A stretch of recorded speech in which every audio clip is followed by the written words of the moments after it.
You became the voice of the business because you had to. That bravery built something real. But the next act of leadership is not singing louder or longer or more often. It's building the choir that lets the music continue and grow beyond any singular voice, including yours. Welcome to the Podcast Interview Marketing Show. At the start of every month, I want to walk you through our thinking on a big idea that we're having here at Interview Valet. We put it into a mini book, and this one is called From Soloist to Choir: The Way to Scale Trust in the Age of AI. Now, here's the uncomfortable truth. The very voice that built your business may now be the thing that's limiting it.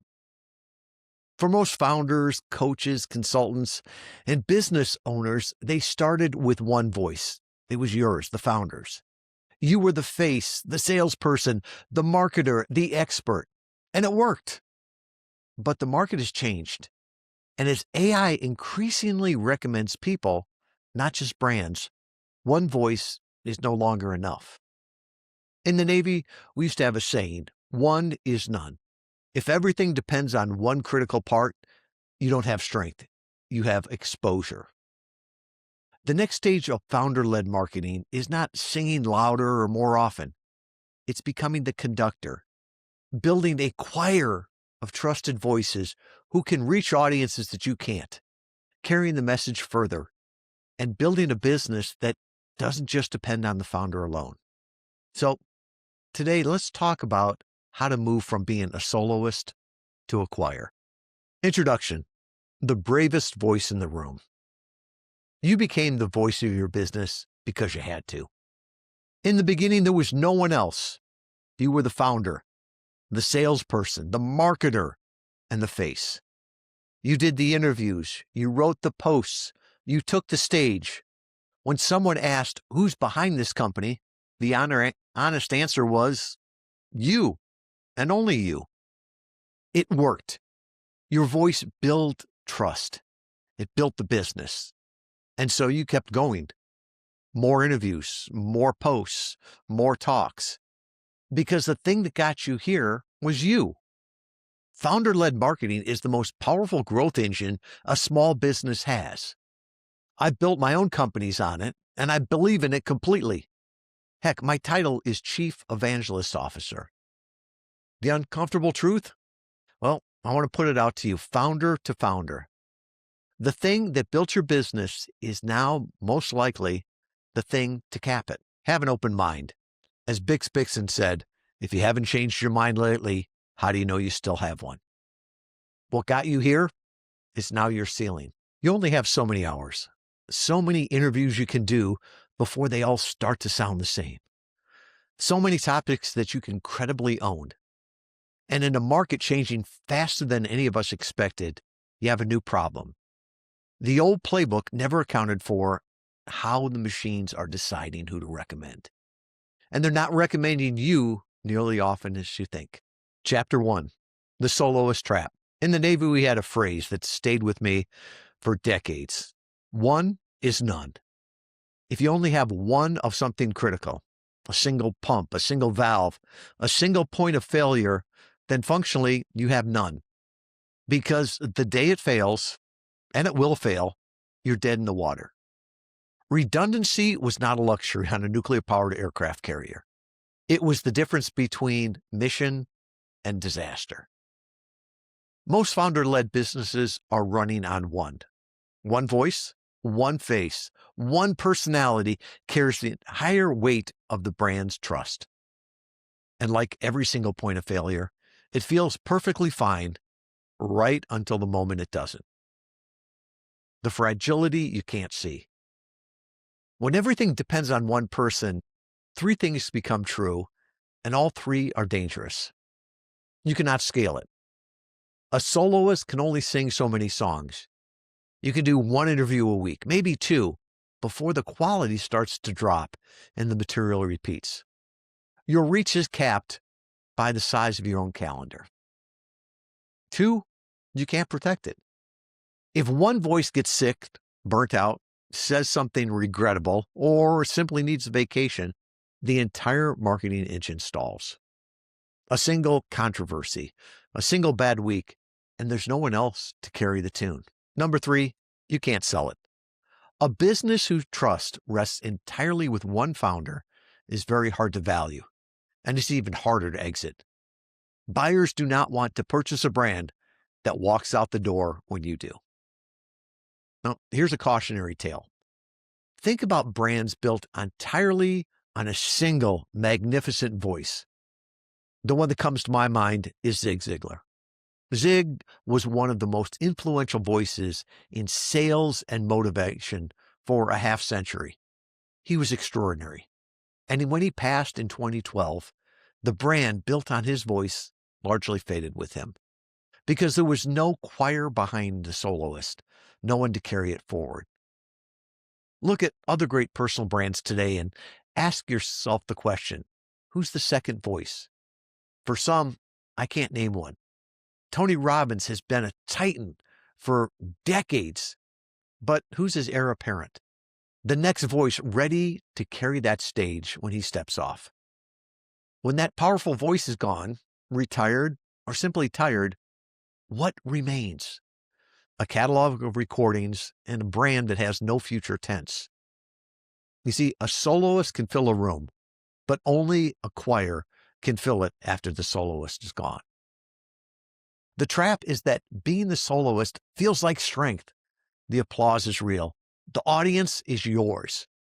But strength cannot be transferred, protected, or scaled. Then it's not strength. It's exposure. And there is a force out in the market that's about to make that exposure more expensive. Chapter 2. AI recommends people, not brands. In the summer of 2024, one of our clients, Agent.ai, told us something that changed how I think about everything. They explained that one of the key ways to get recommended by AI, whatever you want to call it, LLMO, AEO, GEO, it's to have a share of voice and positive sentiment across the places where real conversations happen. Forget about being discovered. The machines are increasingly the first referrers who gets recommended. And the machines, they have a clear preference. AI recommends people, not brands. Here's the pattern we keep seeing, and the one I want you to sit with. AI is indexing and recommending people, not brands. When someone asks an AI assistant who the experts are in the field, it returns the name of humans far more readily than it returns company names. You already see the same logic on social media. When a brand account does show up on your LinkedIn feed, it's usually a promoted post, an ad. Posting from company pages almost does nothing organically. The reach lies with the people, not the logos. This was driven home to me at an entrepreneurs organization event. A presenter pointed out that the founder typically has 10 times the following of the brand. Think of Elon Musk versus Tesla, Richard Branson versus Virgin, Mark Cuban versus all of his companies. The human outpulls the brand by an order of magnitude every time. I routinely mentor entrepreneurs, and I consistently see the same trend. The machines recommend humans. So, a brand with only one human is a brand with one shot. Why one voice can't win the index.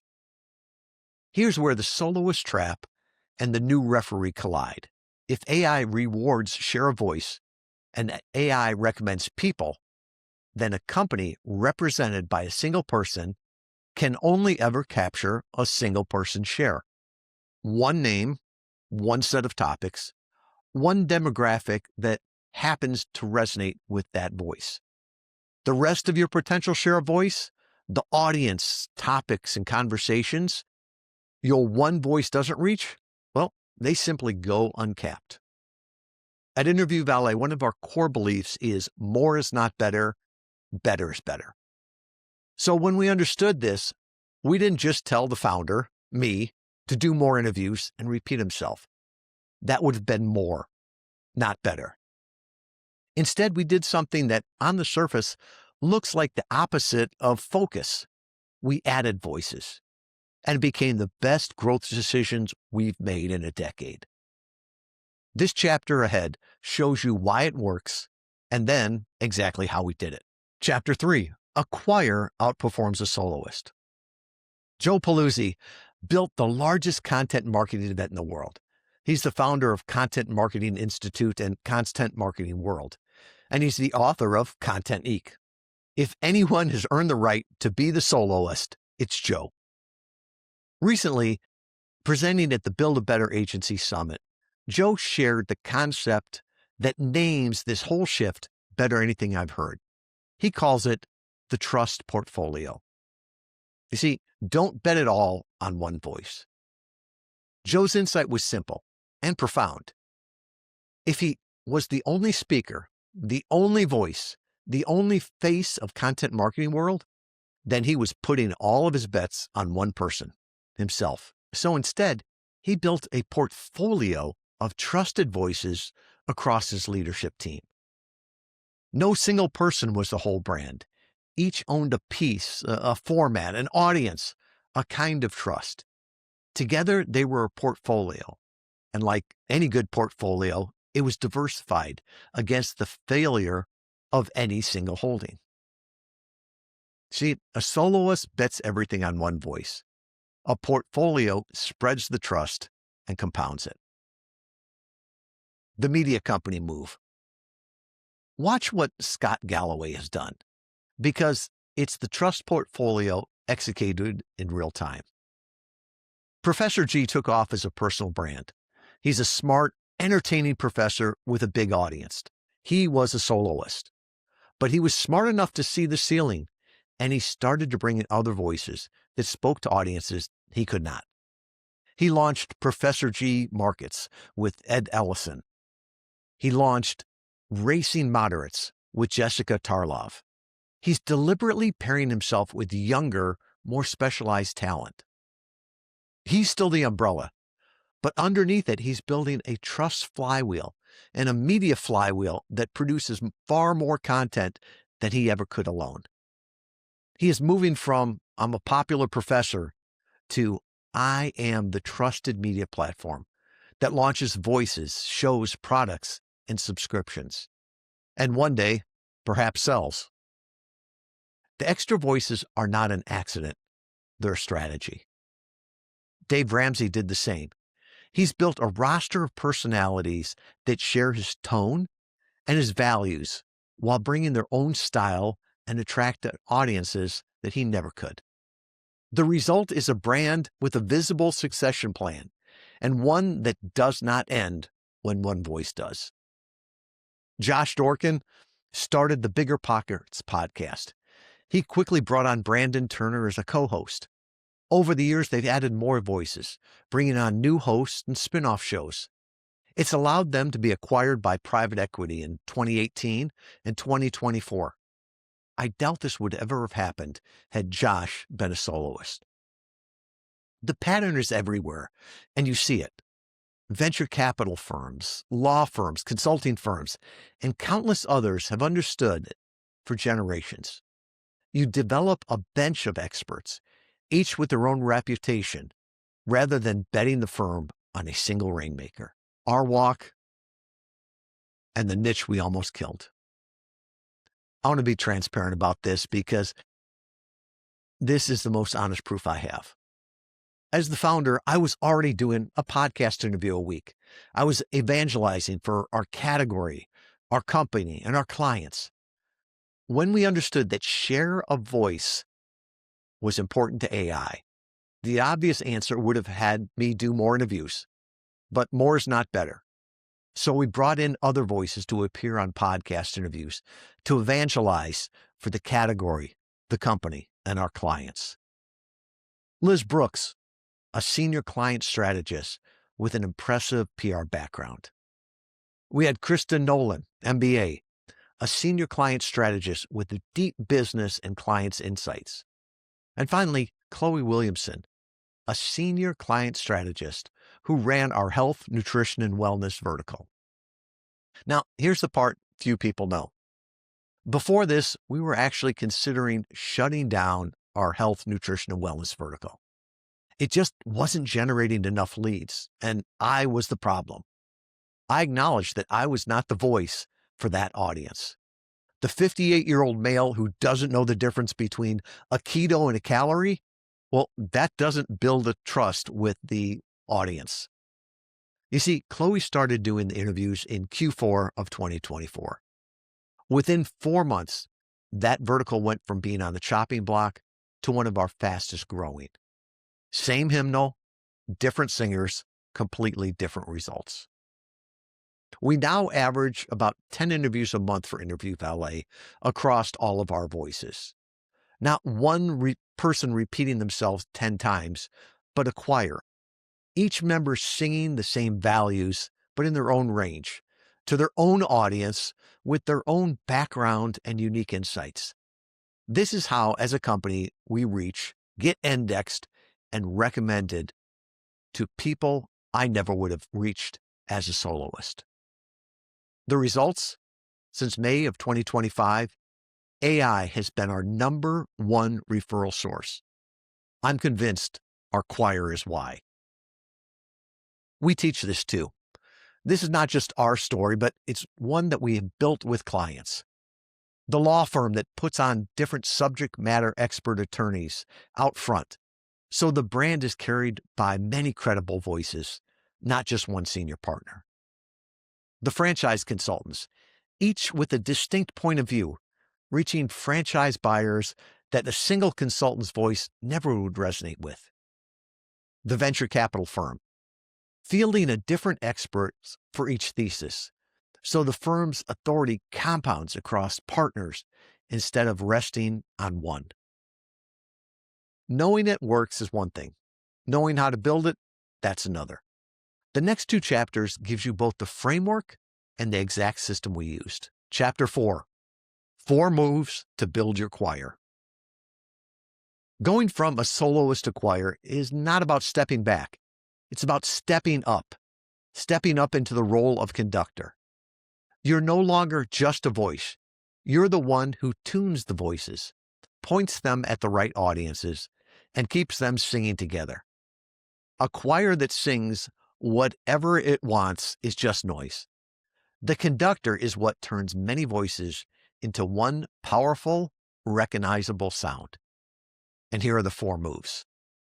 Move 1. Find the gaps in your sound. Your single voice has a range, but not an infinite range. There are audiences you don't reach, topics you can't credibly own, and demographics that simply trust a different type of messenger. Map those gaps, honestly. The way I had to admit I was not the face for wellness, nor that the people wanted to see on Instagram. Here's an action item. List the audiences, topics, and demographics your current voice is not reaching. For each gap, name the person on your team whose background, style, or insights could fill that. That is the list of your choir's roster. Move 2. Set the shared hymnal. We're all singing the same song. We just sing it in different ranges with different focus and different insights. Write down your core values, your tone of voice in plain language. This is the hymnal. Every voice you add must be able to sing it authentically in their own style.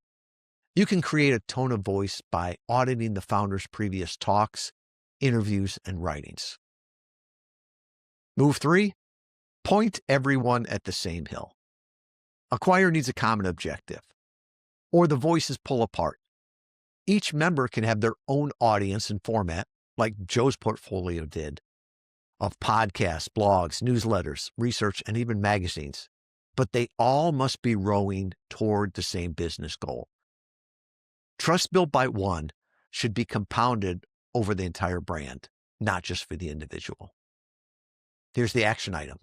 Define 1 or 2 shared objective every voice is working toward this quarter.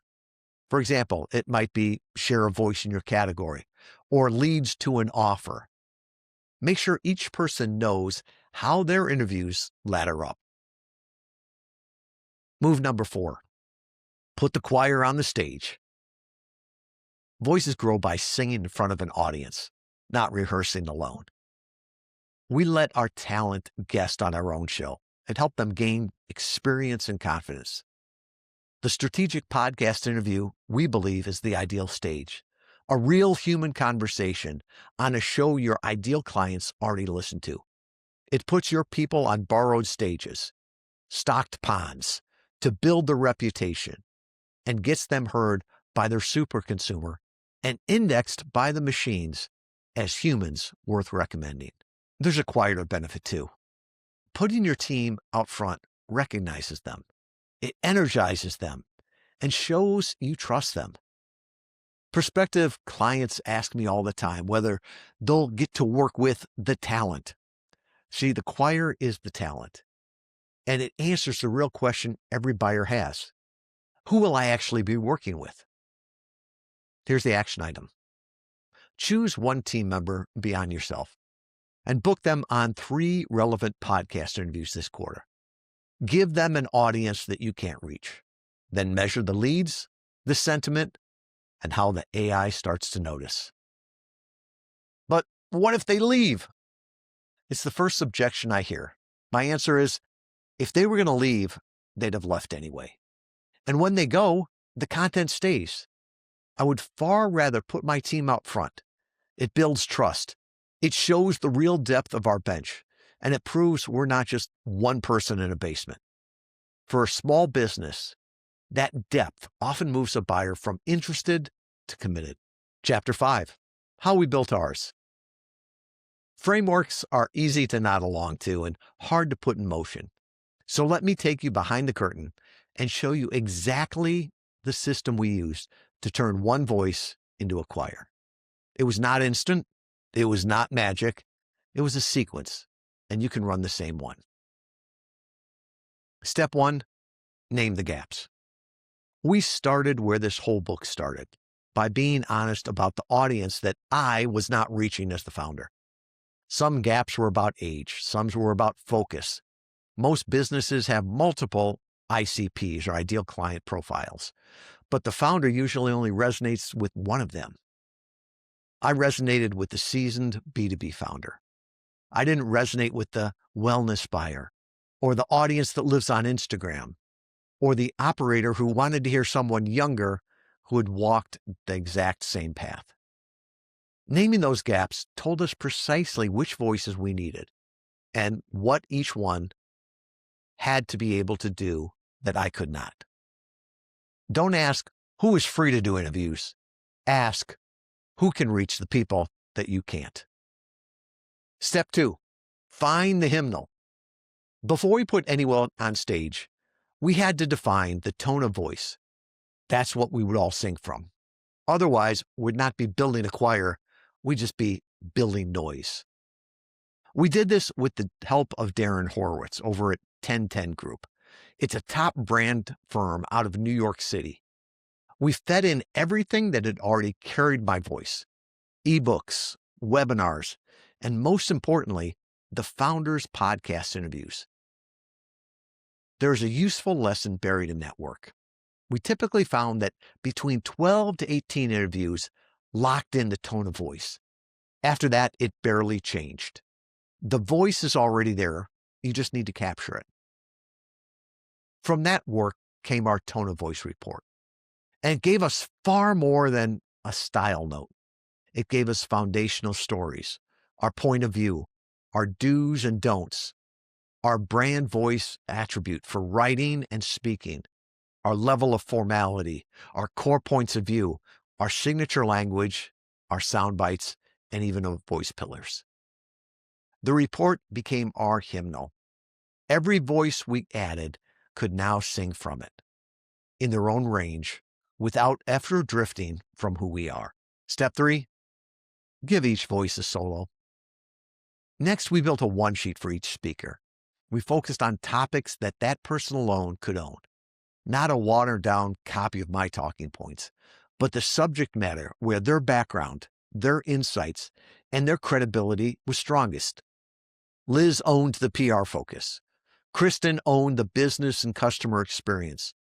Chloe owned the health, nutrition, wellness vertical, and they all did it in a way I never could. Step 4, chase the overlooked audiences.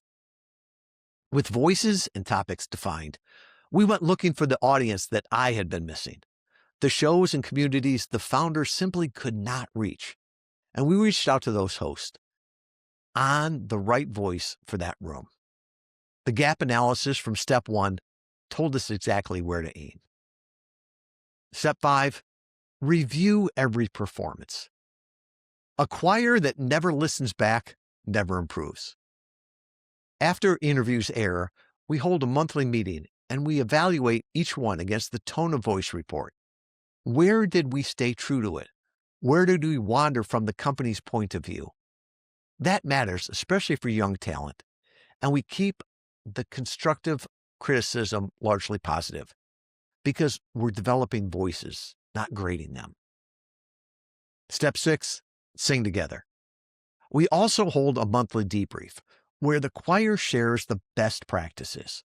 Some of our best topics and angles have come straight from those meetings. Like any choir, it takes coordination. Each member needs to know what the others are doing, and everyone learns from everyone else. That's what keeps many voices sounding like a consistent brand. A soloist only has to listen to themselves. A choir has to listen to each other. So there it is, 6 steps.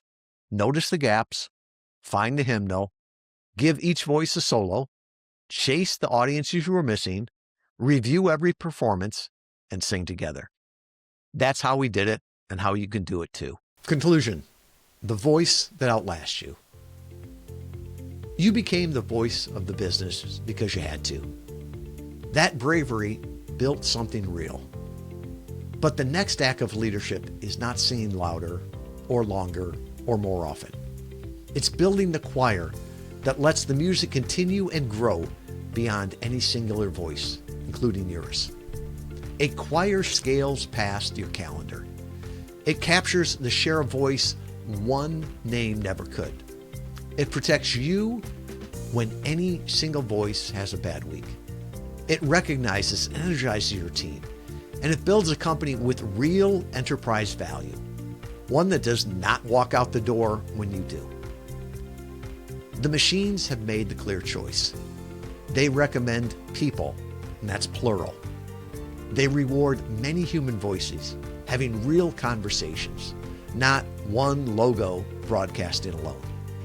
The market is no longer asking for a soloist to sing louder. It's asking the founder to become a conductor. One is none, so build a choir. You don't have to stop being the voice. You need to stop being the only voice. Tune your team. Point them at the audiences that you can't reach. Send them onto the stages where trust is built, one conversation at a time. Do that, and you build something that most founders never do. A sound bigger than yourself. A business that can outlast its founder. A business with real enterprise value.